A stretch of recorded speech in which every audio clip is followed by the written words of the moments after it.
আমার জীবনটা নষ্ট করেছে, শর্মিলার জীবনে নষ্ট করেছে, মুক্তার জীবনে নষ্ট করেছে। মুক্তাও নাকি দেশের স্পেসিস কাছে শুয়ে বেড়াতো, তাহলে মুক্তা এখন বিয়ে করে সংসার কাছে কি করে? তুলসী পাতা না একটা মাগিখোর।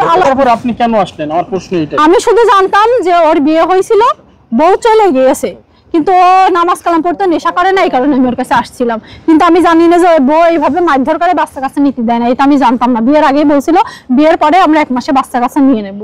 এখন আমি প্রেগন্যান্ট কিনা আমি জানি না, আমি তো ওষুধ খাই না। হিরো আলম পারে না দেখে বলে চলে যায়। আসলে আপনি তো তার বর্তমান ওয়াইফ, আসলে এরকম কোনো সমস্যা আছে কিনা আলম হাসানের? কি আলম হাসানের শারীরিক কোনো সমস্যা নেই, লুকসের গ্রেট, আবার শারীরিক সমস্যা কিসের হবে? দেশের জায়গায় সুতি পছন্দ করে আলম হাসান। মানে আলম হাসান সবকিছু পারফেক্ট থাকার পর তার বউ যাওয়ার কারণে, সবকিছু পারফেক্ট থাকার পরে বউ যায় কিসের জন্য? ও আসলে লোভ লালসাই, ও কন্ট্রোভার্সি করতে চাই। কিন্তু একটা মেয়ে আসলে বিয়ের আগে যেমনই থাক না কেন, বিয়ের পরে চায় না যে তার ইজ্জতহানি হোক। ও চাই যে ওর প্রতিনিয়ত অন্য মানুষ কন্ট্রোভার্সি করুক। শাকিব খানের নিয়ে কথা বলার দরকার নেই, অন্য মানুষ কথা বলুক, এইটা চাই।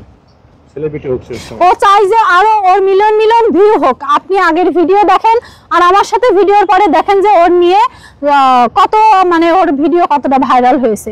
আর আগের ভিডিওর সাথে এখনকার ভিডিও যোগ করে আপনারা দেখেন যে আমি কতটা গুলো সত্যি কথা বলছি আর কতগুলো আমি মিথ্যা কথা বলছি কিনা। আর আমি জানি এই ভিডিওতে কথা বলার পরে একটা কথাই বলবো, পতিতা বৃদ্ধি করে ও খানকি বেশ্যা, আমি কিভাবে সংসার করব। আমি তোরে বলি, তুই আমি যদি খানকি বেশ্যাই হই তাহলে তুই বিজিবি চাকরি করতিস, তুই তো সরকারি একটা প্রশাসনের লোক, জেনে শুনে কিভাবে তুই আমার বিয়ে করলি? আমি যদি খারাপই হই তুই তো দেখে শুনে নিয়ে আসিস। এখন উঠতি বসতি তুই কেন খানকি বেশ্যা আমাকে বলিস? তুই কি ভালো নাকি? তুই তো 4-5 ঘর মেরে এসে তারপরে আমার বিয়ে করেছিস। এইটা না যে তুই ফেরেশতা। আলম হাসান তুই কি ফেরেশতা নাকি যে তুই আর একটা ফেরেশতা? কিভাবে তুই, মানে তুই কিভাবে আর একটা ফেরেশতার বিয়ে করতে চাস? তুই তো ফেরেশতা না, তুই সারা জীবন মাগিছিস, এখন হজে বসিছিস। তুই কিভাবে বলিস তুই ফেরেশতা? আর সবসময় বলে মেয়ের মার বিয়ে করা উচিত। আমি প্রত্যেকটা বাংলাদেশের মেয়েদের বলি যে আলম হাসানের আপনারা যেখানে পাবেন সেখানে 2টো করে জুতার বাড়ি দেবেন। ও সব মেয়েদের মা জাতির ছোট করে কথা বলে। ও আমাদের মার বিয়ে না করে ওর মারও বিয়ে করুক।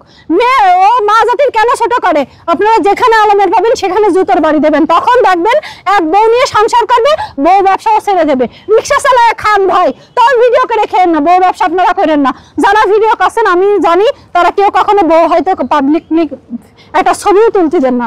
বাড়ি হয়তো কুটুম গেলে আপনারা কুটুমির এক ঘরে খাবার দেন, বউ আর এক ঘরে রাখেন, এরকম করেন। কিন্তু আলম তার বোর ফিগার, ব্যাক সাইড সবকিছু দেখাতে পছন্দ করে। এটা নিয়ে যখনই আমি কথা বলি তখনই সে আমার রাখবে না, এটাই হলো আমার অপরাধ, তাছাড়া কিছু না। এই যে আপনি যাওয়ার পরে যদি কোনো আপনার মতন কেউ আসতে চায় তাদের উদ্দেশ্যে আপনার কি বলার? আমি যাওয়ার পরে যদি আমার যাওয়ার কোনো ইচ্ছা নেই, আমি তো ছাড়বোই না, আমি সেই দেখে ছাড়বো। আর যদি করে দিয়েছে সে একটা রিক্সাওয়ালার বিয়ে করুক, ওর মতো ছোট লোকের বিয়ে না করুক, আলম হাসানের মতো বউ ব্যবসায়ীকে বিয়ে না করুক। আমি এই মেসেজ পুরো বিশ্বকে জানিয়ে দিলাম। আমি খারাপ, আমি মেনে নিলাম। ও আমাকে বলবে আমি খানকি বেশ্যা, হ্যাঁ আমি খানকি বেশ্যা, আমি মেনে নিলাম। কিন্তু ওর মতো লোকের কাছে তোমরা কেউ যেও না।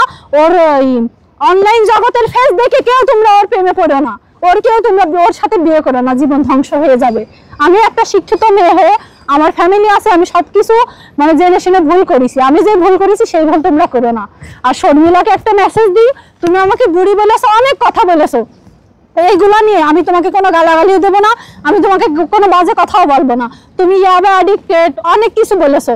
আমি আমার আলম হাসানের সাথে যখন ভিডিও করেছি, তোমার এক্স হাজবেন্ড আমাকে যা শিখাই দিয়েছে আমি তাই বলেছি। তুমি আমার কোনো শত্রু